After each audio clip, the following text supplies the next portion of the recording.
et bienvenue dans cette formation en production du yaourt local, communément appelé le Kosam. Alors pour cela, nous aurons besoin d'un seau de 20 litres et nous aurons également de 20 litres d'eau. Maintenant, les 20 litres d'eau, on va diviser en deux parties. Une moitié, on va chauffer et l'autre moitié, on ne va pas chauffer. La moitié non chauffée, on va la mettre dans le seau où on va y mettre le lait entier. Alors le lait, moi je vais utiliser 3 kg. Maintenant, vous pouvez utiliser, ou du moins vous pouvez calculer en fonction de vos moyens, en fonction de la quantité de yaourt que vous voulez. Moi, je suis habituellement à 3 kg. Donc, vous pouvez diviser. On aura également besoin d'un fouet pour bien mélanger. Comme je l'ai dit, je vais incorporer les 3 kg de lait dans l'eau non chauffée. Je vais incorporer en deux temps et bien agiter.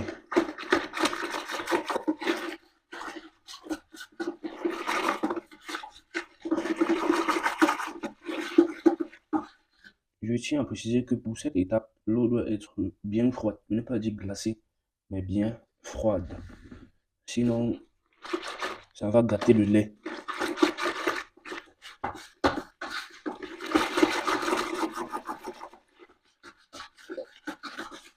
Il faut bien remplir les bords du seau et bien envoyer le fouet jusqu'au fond du seau.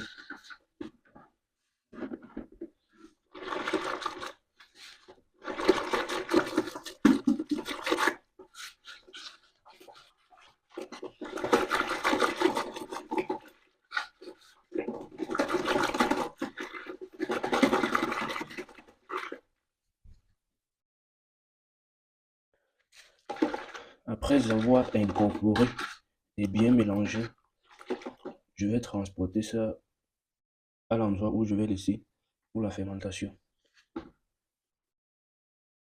Comme je l'ai dit plus tôt, la deuxième partie de l'eau doit être chauffée.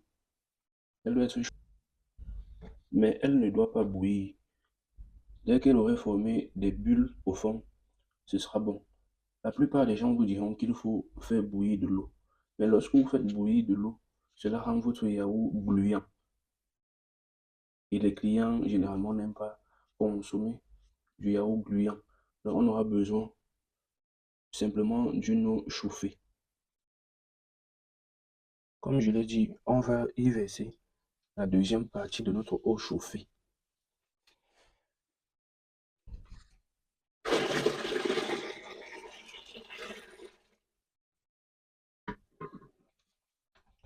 Après cela, nous allons ajouter notre ferment. Je vous conseille vivement de prendre un yaourt industriel pour fermenter votre yaourt.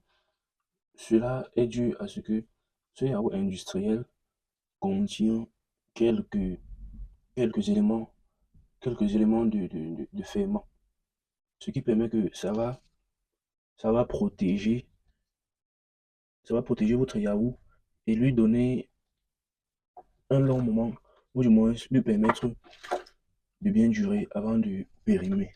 Parce que si vous utilisez un autre yaourt local, vous courez le risque que votre yaourt soit acide. Donc, raison pour laquelle je vous conseille d'utiliser un yaourt industriel. Après avoir ajouté notre ferment, on va passer le fouet pour tourner légèrement une seule fois. On va passer le fouet jusqu'au fond, remuer légèrement et le laisser. Maintenant, pour fermer le lait, on va juste utiliser un papier plastique et un papier ciment. Généralement, les gens vont vous dire de fermer et emballer dans des couvertures, dans ci et ça. Mais ici, je vous apprends la fermentation très simplifiée. Ok, lorsqu'on va mettre le couvercle, la seule chose dont on aura besoin, c'est de déposer quelque chose de vraiment lourd au-dessus.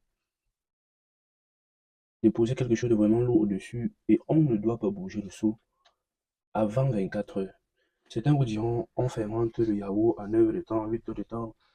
Mais pour que le yaourt soit vraiment fermenté et qu'il réussisse, il faut 24 heures de fermentation. Après 24 heures, si vous ne défermentez pas votre yaourt, il va commencer à mousser. Donc, pour ceux qui ont peur, je vous conseille de le fermenter à 23 heures de temps. Comme je l'ai dit, on va y déposer quelque chose de vraiment lourd, mais pas de manière exagérée. Et on va laisser là pour 24 heures. Je vous conseille de le mettre dans un endroit où il n'y aura pas de lumière, ou du moins très peu de lumière pendant ces 24 heures. Je tiens à préciser que l'obscurité aussi joue énormément dans la fermentation de votre yaourt. Donc voilà, voilà, tout est fait. Nous allons revenir à 24 heures, ou du moins nous allons revenir après 24 heures pour vérifier le résultat. Après 24 heures de fermentation, on va déballer notre yaourt ensemble. On va découvrir ce qu'on a comme résultat ensemble.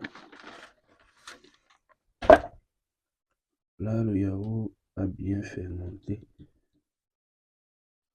Vous-même, vous pouvez voir à quel point le résultat est juste incroyable. Incroyable. C'est magnifique. La fermentation a bien réussi. Mais la réussite de votre yaourt, ça dépendra à la base de la qualité de lait que vous allez utiliser et la façon dont vous allez fermenter votre lait. Merci d'avoir suivi cette formation. J'espère qu'elle vous a vraiment aidé.